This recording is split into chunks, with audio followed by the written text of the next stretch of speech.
Hi, magandang hapon po.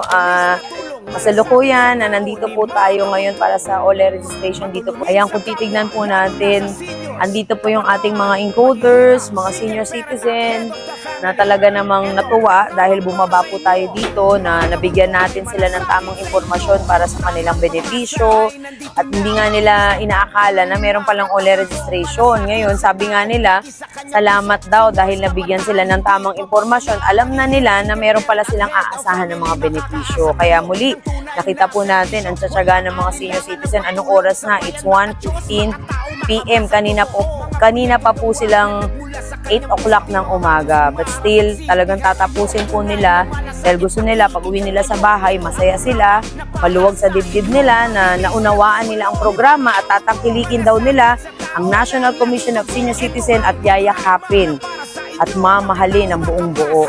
Kaya sa ating mga nakikinig ngayon, nanonood, sana po yung mga magulang ninyo, lolo at lola, sana irehistro nyo na online. Mag-visit lang kayo sa website na www.ncsc.gov.ph. Muli, magandang hapon. Mara Tamundong po, huwag nyo kakalimutan. Mayroong taga-NCC na nagmumonitor sa mga. Yun lang ang kuha namin, yung usapan namin doon sa National Privacy Commission dahil malaking issue yung privacy ng mga senior dahil yung mga sensitibong information galing sa inyo ay pinahalagaan at pinoprotektahan ng gobyerno. At kami instrumento doon sa protection na yun. Pero kailangan natin yung database.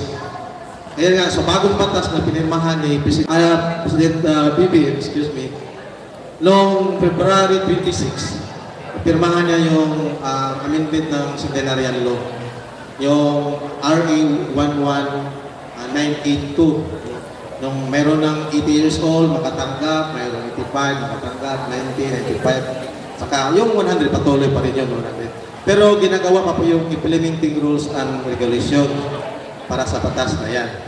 Sa ngayon, busy na ngayon yung mga LGU, kumukuha na yung sino yung may edad 80, yung 79, mag-iiti dahil malamang ang budget para dyan, next year na ngayon nga gawin ang budgeting, pero next year ang implementation.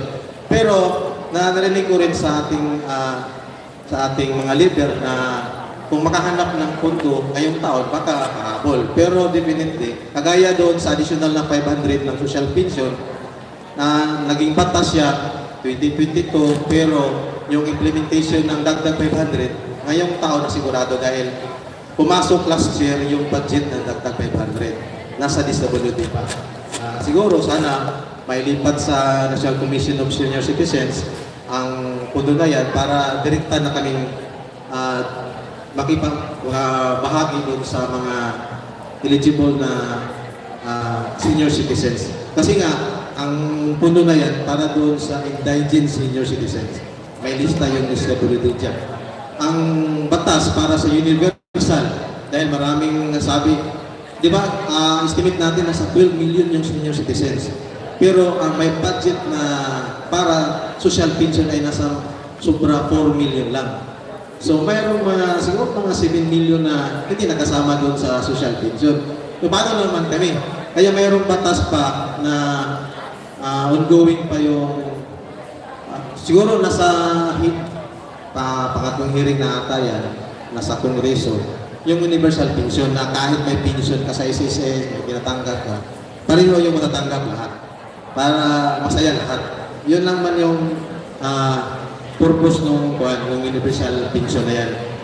Maliban sa PhilHealth, mayroong universal PhilHealth na lahat membro ng PhilHealth ang makabil doon sa issue ng programa ng pangkalusugan.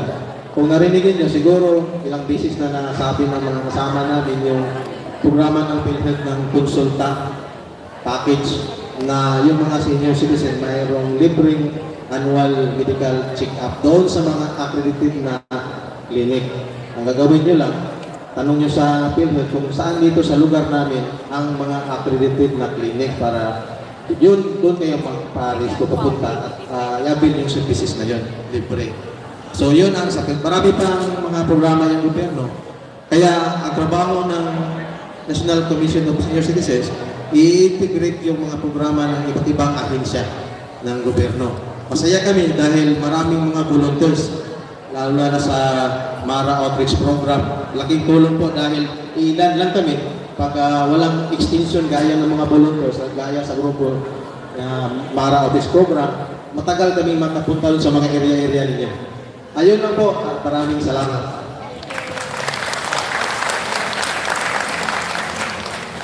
Ayan, maraming salamat po, Mr. Eric Gargat. Siguro po ay inyong lubos na naunawaan na kung anong kahalagahan nito at anong mga benepisyo na maaari nyo makuha rito.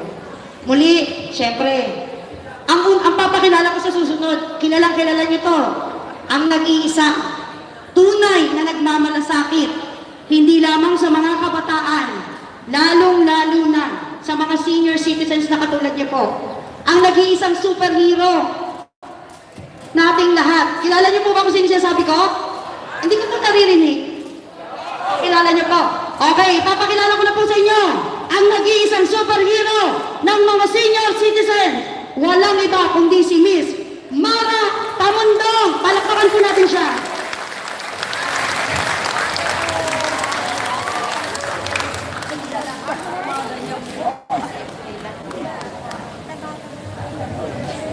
Nako, salamat naman po at magandang umaga sa inyong lahat.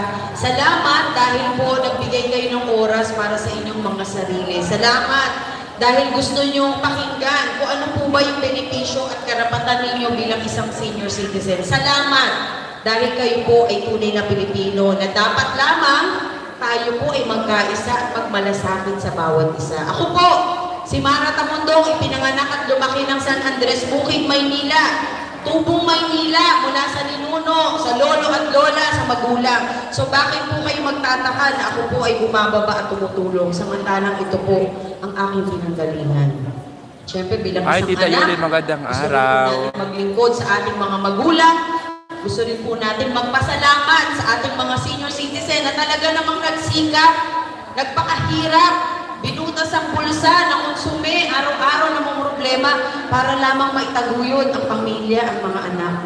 So kayo po ba hindi matutuwa kung ang inyong anak, pag lumaki, ay maging matulungin at mapagmahal sa kapwa? Siyempre yan po ay isang karangalan ng isang magulang. Kaya ako naman ay talaga pong masaya at natutuwa na biniyayaan po ako ng Panginoon ng tamang puso at pag-iisip para ako po ay magmalasakit sa aking kapwa. Dito ko po inumpisahan na matutunan po na magmahal at magpasalamat sa ating Panginoon. Kaya po pinakita ko ang mga videos na yan dahil gusto ko pong malaman ninyo na ang aking advokasya po ay tumagal na halos 3 taon hanggang ngayon. Siyempre, proud din po ako ipakita na sa simpleng video presentation, akala niyo po napakadali, pero ang dami ko pong pinagdaanan at pinaghirapan. Kaya marapat lamang na malaman po ng ating mga senior citizen na at least sa panahon po natin ngayon, mayroon pong tao na talagang gusto rin po bumaba at maging totoo po sa paglilingkod. Ito pong online registration ng National Commission of Senior Citizen ay talaga namang pong tumulong ako ng pumpukan, lalo na po nung ako ay kinausap ni Atty. Franklin M. Quijano na siya pong chairperson at CEO ng NCSC. Bakit po? Sapagkat ito po ay makakatulong sa inyo.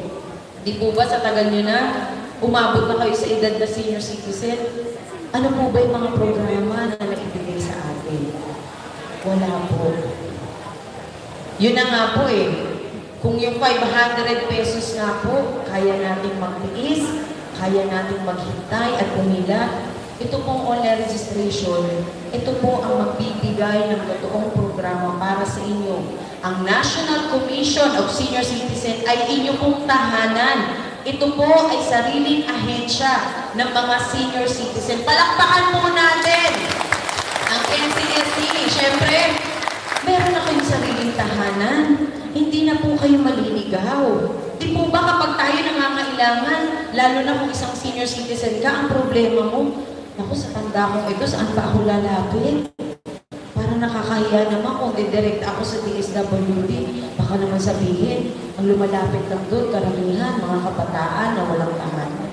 Pero isipin po ninyo, ang National Commission of Senior Citizens ay inyo pong pag-aari. Kaya bakit hindi po natin ibababa sa bawat senior citizen na malaman po ninyo na ito po ay tahanan nyo na at ito po ang makakatuwang ninyo sa lahat ng programa at tututok po sa problema ng mga senior citizen. Kaya dapat proud po tayo sabihin. Alam po ninyo, sa 2 taon na po akong nakikipagpulungan sa bawat barangay, aaminin ko na po, syempre pinupolitika tayo, hindi naman maiiwasan po yan. Pero ano pong iniisip ko, bakit patuloy ko po itong ginagawa? Ang iniisip ko po yung sitwasyon ng mga senior citizen. Hindi po ako bumaba para sa politika. Napakaaga naman kung ako mamumulitika. Isipin ninyo, right after election, bumaba na po ako, meron akong outreach program para sa mga kabataan. Sa isang araw, 3,500 ng mga kabataan ang aking binibigyan ng food feeding program. Mula 6 a.m. hanggang 12 midnight, proud akong sabihin, ako po ay nasa kalsada para tumulong. Kung ako po mangangambay niya, bakit yung gagawin ng maaga? Gagastos ka, mapapagod ka, mapupudpud ang sapatos ko.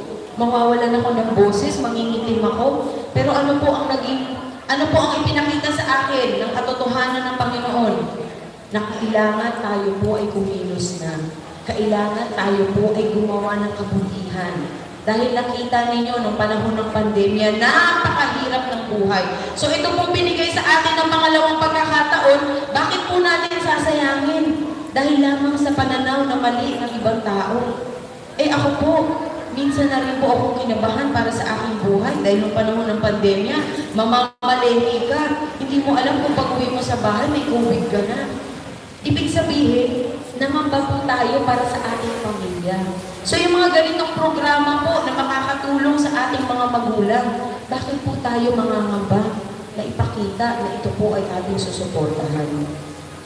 Bakit po tayo matatakot kung ang ating mga magulang ay magkakaroon ng kanilang health insurance, magkakaroon sila ng libreng check-up, ng libreng gamot, at matutulungan pa sila sa ibang programa. Katulad po ng ibinaba na bagong programa ng mahal na Presidente Bongbong Marcos, yung 10,000 every 5 years kapag ikaw ay tumutong ng 80 years old, 85 years old, 90 years old, 95 years old, may 10,000 ka. Pagdating mo ng 100 years old, meron ka pang 100,000. Palakpakan naman natin! At least, makakahawak na tayo ng 100,000 pagdating natin ng 100 taon. Wow! At the same time, hindi lamang po yan.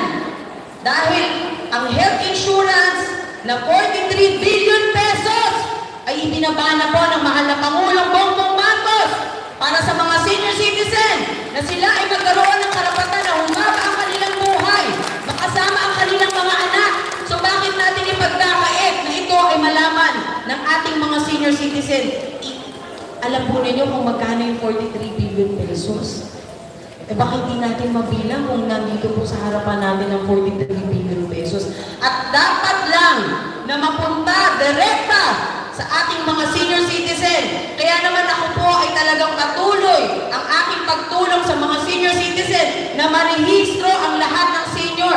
Papayag po ba kayo na ang 43 billion ay hindi sa pangalan ninyo mapunta? Hindi! Papayag ba kayo na ang 43 billion ay mapunta lang sa iilang bulsa? Hindi! Dahil kailangan ang 43 billion ang maging daan para ang mga senior citizen natin ay muling mabuhay sa programa na maganda katulad po nitong ginagawa ng NCSC. Kaya ako naman po, nag-umpisa sa NCSC, 1.2 million pa lamang ang mga nakarehistro. Ngayon po, masasabi kong proud na ito ay umabot na sa 5 million. So kung hindi natin pagpapatuloy ito, yung 7 million na dapat nakarehistro, kanino po mapupunta kung hindi po pangalan ninyo ang ating ilalagay? Baka maging multo na lang yung 7 million. Mas marami pa yung multo kaysa sa 5 million. Bakit po ako papayag na Samantalang ito po ay karapatan ng mga senior citizen na marapat lamang na talaga namang sa bulsa natin mapunta. Ang hirap ng buhay ng mga senior citizen. Kung ako nga po na 46 years old lamang may nararamdaman na. What more pa ang mga 70 years old, 75, 80 years old, 85? Saan po kumukuha ang mga senior citizen natin ng pambili ng gamot? Saan po tayo pumupunta kung may nararamdaman tayo at kailangan natin magpa-check up sa doktor? Yung mga umaawat po ba ng mga barangay, kapag kayo ba ay nangailangan, kaya po ba nila ibigay itong health insurance na 5,000 pesos? Hindi! Anong dapat natin gawin sa kanila? Hindi po. Dapat ipamulat natin sa mga ibang tao po na mabuksan ang kanilang kaisipan na ito pong programa ay makakabuti para sa lahat. So bakit po natin aawatin na ito po ay malaman ng mga senior citizen? Parang sinabi mo na rin na wala kang respeto sa mga senior citizen. Na sinabi mo na wala kang pakailan. Bakit po ganun ang nangyayari? Dahil lamang sa politika.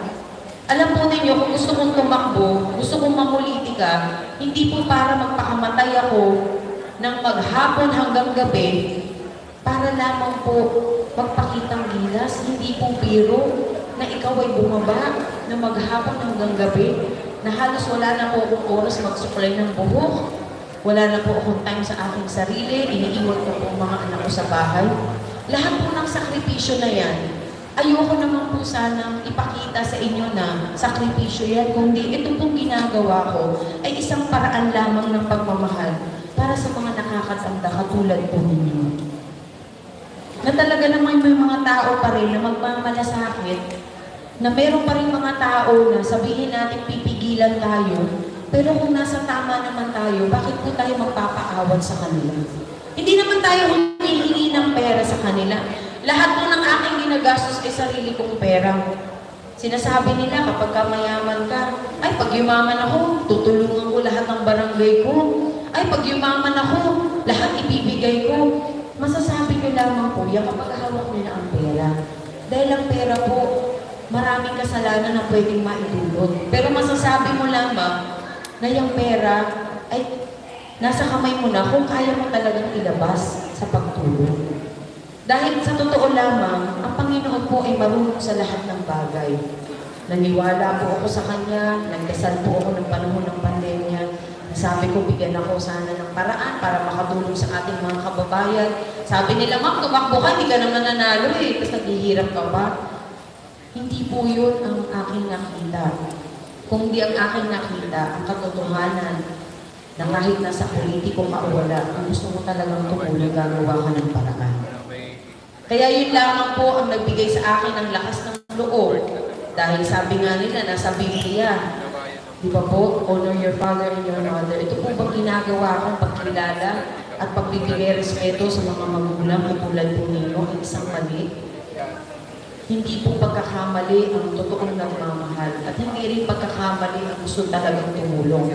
Dahil ayoko na pong mahirapan ang mga senior citizen na pipila, aasa, lalapit ka kung saan, bibigyan ka ng 100, 200, 50 pesos, mabubutas ang iyong bulsa sa pamasahe, uuwi kang luhaan, malulungkot ka, madedepress ka, iisipin mo na wala ka na palang gobyerno, inaasahan. Hindi po ganun ang ating administrasyon ng Pangulong Bongbong Marcos. Kung hindi, ito po ang umpisa na marapat lamang pasalamatan ang ating mga senior citizen at bigyan ng totoong programa dahil gusto pa po natin humaba ang buhay ng mga senior citizen. Gusto po natin na mawala na po ang stress ni nanay at ni tatay.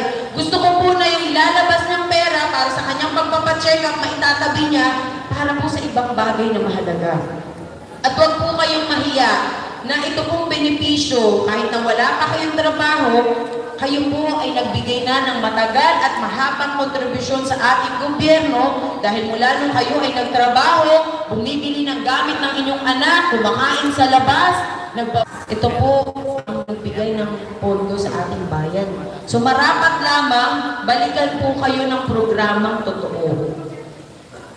At dapat lamang na mabantayan po natin na ang 43 billion pesos ay talaga namang mapunta po sa inyo. Kaya sinasabi nila, namumuliti ka si Mara Tamundong. Sila po yung bumaba dito! Hinahamon ko sila, humarap sila dito. Kung yung ginagawa ko po ay kaya kanilang gawin nang wala silang hinihinging kapalit. Dahil ito pong ginagawa ko, hindi po ako humihingi ng kapalit dahil ang gusto ko lang makita na ang mga senior citizen ng Maynila at ng buong Pilipinas ay magkaroon na talaga ng masayang buhay habang tayo po ay nandito pa. Iisa lang po ang buhay natin. Minsan lang po tayo mabubuhay dito, kaya marapat lamang na ibigay po natin ito sa pagtulong. Kaya ito pong online registration, pupukan na po talaga dahil kailangan na natin mapunan ang lahat ng senior citizen. Dahil nandyan na po ang pondo na 43 billion, nandyan na po yung panibagong batas na programa para sa 10,000 every 5 years ng isang senior citizen. Siyempre, dapat kunin na po natin. Kahit hindi pa po kayo mag-80, ito pong programa ng health insurance is 5,000 every senior citizen. Every citizen is entitled to 5,000 pesos health insurance. Eh kung yung 500 na tayo di ba nagtsatsaga ka? Nakikipagbunuhan ka ba? Nakikipaglaban ka ba? Wag more pa. Itong 5,000 pesos na inyo pong makukuha bilang isang benepisyo para sa mga senior citizen. Ano pong gagawin natin kung aawatin tayo ng ibang tao na sabihin nila na ito po ay hindi legit at wala? Sino po makakapagsabi? Samantalang nandito po ang National Commission of Senior Citizen, nandito po ang aking Certificate of Authority, medyo malayo lamang. Pwede ba natin ilapit lang? Nakita niya na. So, yung Certificate of Authority ko po, ang nagsasabi na tayo po, ako po mismo, ng aking mga encoders ay dumaan sa tamang proseso, orientation at seminars para kami po ay makapagkanda ng online registration. Siyempre, daanin po natin sa legal. Dahil alam niyo naman, ang mga politician, kung hindi makakatulong, maiinggit pa sa'yo. So, siyempre, yun na nga po. Si Mami talaga, direct to the point eh.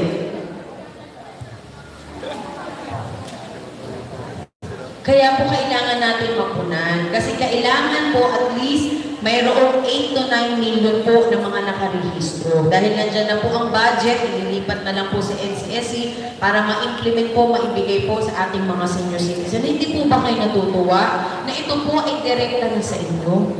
Hindi na po kayo dadaan kung saan-saan. Kung hindi ang pangalan po ninyo ay nakalista na sa database ng NCSE na anumang pong programa at benepisyo, ito po ay direkta sa inyong pangalan.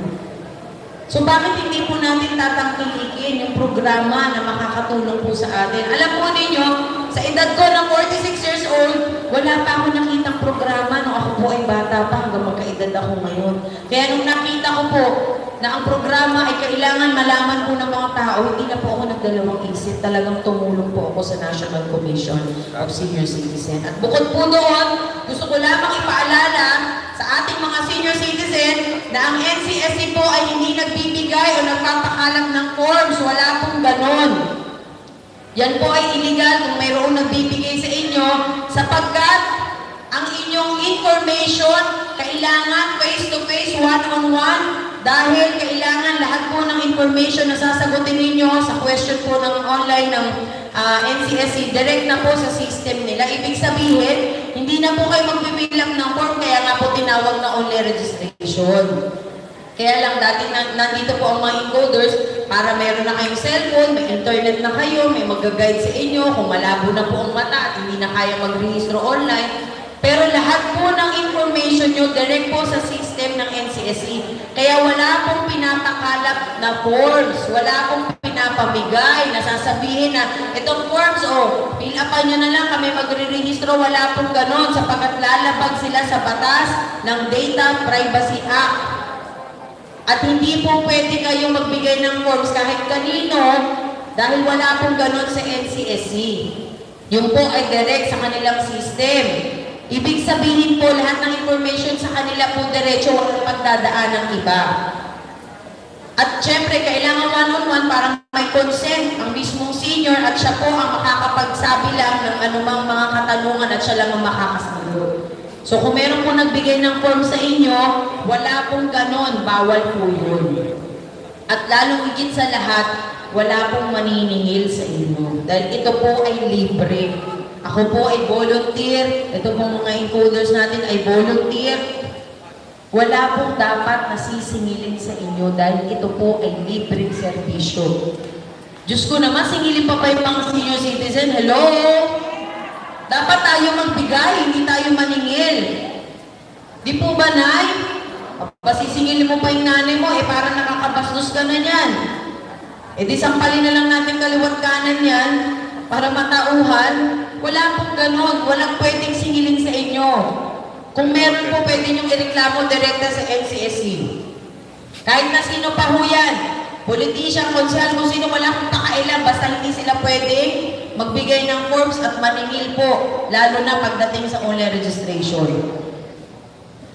Dahil yung iba, sa ibang lugar, sa karating na ibang lugar, dito po may naririnig ako na may naniningil, wala pong ganon.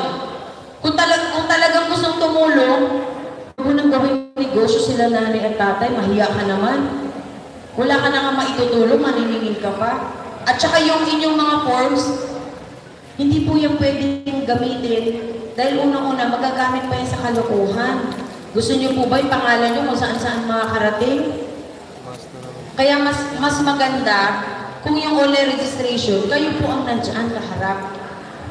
At kami, makikita nyo, lahat po yan, naka-cellphone po. Automatic na po yan kasi pipicturean kayo, hawak ang inyong ID, makikita nyo naman yung RRN number ninyo, makikita nyo naman na yan po isisend dahil lalabas doon sa huli yung successful po na pagpaparehistro ng mga senior citizen.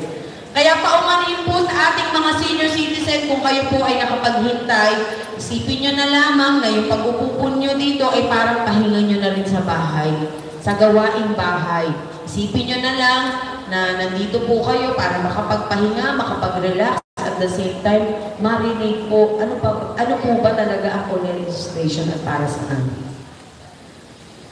Dahil alam ko naman po yung mga senior, pagising sa umaga, naku, maglalaba pa ako, mamamalansya, mamamaliki. Kaya yung mga senior citizen, mahirap pong palabasin ng bahay yan. Kasi katwiran ng mama ko, naku, wala naman pala ako mapapala dyan hindi na ako pupunta dyan. May mauubos ng oras ko dyan, puro pangako, hindi po pangako ito dahil sapagkat ito po ay ongoing na po ngayon. Kahit tumitignan niyo po ang kanilang website, yung www.ncsc.gov.ph, makikita niyo po lahat ng activities ng NCSC, maa-update po kayo sa lahat, makikita po ninyo kung ano ang sitwasyon ng mga senior citizen at lahat po ng mga gagawin pa nila at programa para sa mga senior citizen, dito po lahat makikita ninyo sa kanilang website. Kaya naman po itong online registration, huwag po kayo mag-alala, 2 to 3 minutes lamang po ito. So pwede na natin umpisahan kung sino po yung nasa harap. Ay, may tanong po kayo? 500 na. Wala po. Magkaiba po ang local government at ito po ay national program. From national government po ang programa na ito. Kaya sana hindi po inaawat ng barangay, kundi dapat yakapin nila ang programa ng nasyonal dahil ito po ay programa ng ating mahal na Pangulong Bongbong Marcos. So wala pong kinalaman dito. Ang pwede sana maging role ng OSCA ay ma-guide kayo ng maayos, kahit paano mapaliwanagan. Hindi nila pwede kasi isagot na, ay wala pa yan, matagal pa yan. Hala, parang hindi ka naglilingkod sa bayan na ganyan ang sagot mo. Yun na nga po, dahil yung forms ninyo na ipinasa po noon, nakatambak lang po sa opisina. Kaya nung nalaman po ng NCSC na wala pong pinakailaman sa inyong mga forms, dali-dali po na inaksyonan nila at doon po ako pumasok. Ano pong sinagot?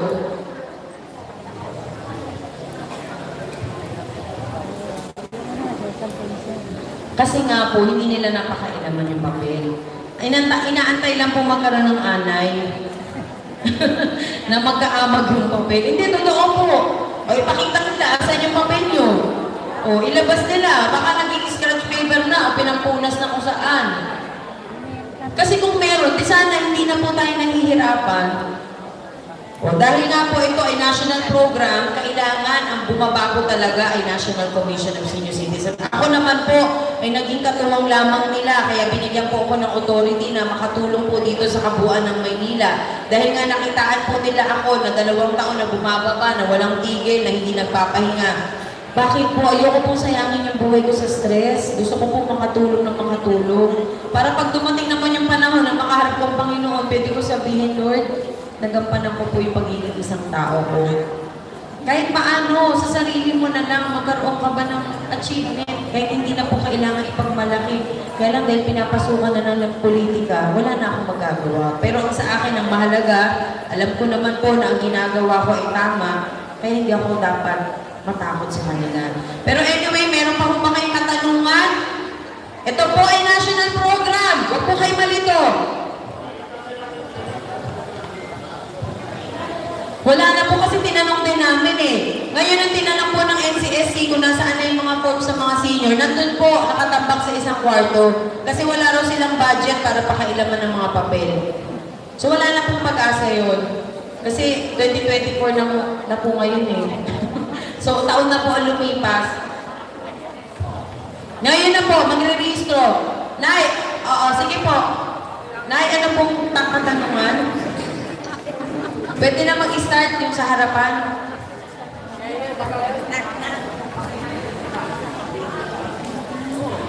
Yes. Ito po yung line up. Una po na kayo. Yes. Yan po ay ibababa sa inyo. As soon as makumpleto po ang online registration, lahat po ng process para ma-implement, ibababa po sa inyo. Naka-rehistro na kayo. Sabi nyo? Yung proseso, syempre hindi pa natin alam kung paano. Pero definitely kayo po ang direct na kukontakin po para sa inyong programa. Opo, maraming salamat. So ano po, yung nasa ulan, sandali, i-assist po kayo ng mga ano. Ayan, dito muna. O sige, sige po. Naka-register sa grupo yan. Ayan, i-guide na po natin sila. Dito lang po. Matatag na kabayan. So nandito tayo ngayon sa Paco area mga kabayan, no? Sa Paco, lungsod ng Maynila. No, yung online registration naman is nationwide, no? Kahit saan solo ka ng Pilipinas ay pwede po kayong mag-register gamit lamang ang inyong cellphone, mga kababayan. At sabi dito, no, balik tayo. Parang ayaw.